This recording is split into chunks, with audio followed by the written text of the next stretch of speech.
Meron ako ditong Cambodian Riel. Ito ay isa sa mga ginagamit na pera dito sa Cambodia. Dalawa kasi ang currency na ginagamit dito. Yung US dollar and itong Cambodian Riel nga. Ito ang pinakamababa sa kanila, 100. Tapos, ito yung new na 100. Meron yung old. Ito yung old na 100, kaso nga lang, pinalitan na nila ng bago. So, ito, hindi ko alam kung tinatanggap pa ito sa market, pero meron kasi dito sa alkansya ko na piso-piso. Ito na yung bagong 100. Ito na yung nasa market. Yung nandito kasi, ito kasi yung alkansya ko eh. Piso. Tapos, ito yung 500 nila. Sunod. Tapos sunod ay 1,000. Meron din silang 2,000 kaso nga lang wala na akong masyadong nakikita sa market na 2,000, hindi ko alam. And 5,000. Dito kasi halos QR code ng mga ginagamit ng mga tao. Tapos meron silang 10,000.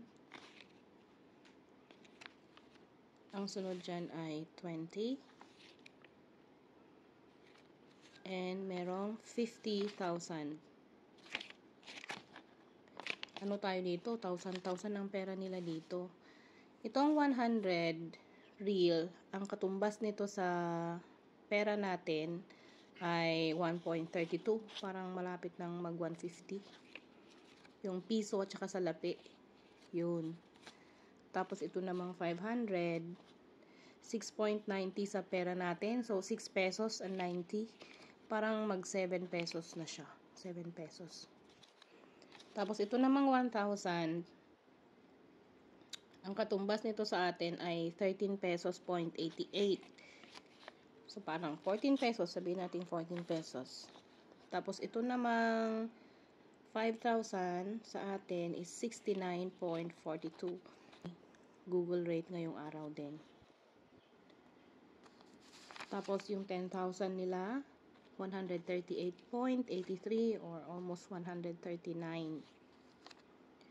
Yung 20,000 277 pesos 0.66.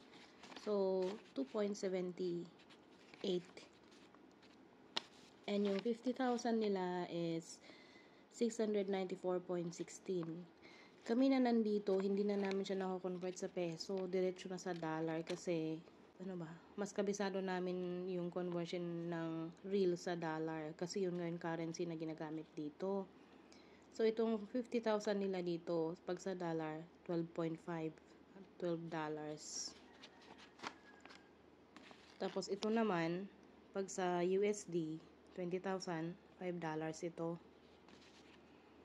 Tapos 2.5 dollars. Tapos ito $1, tapos 1,000 real.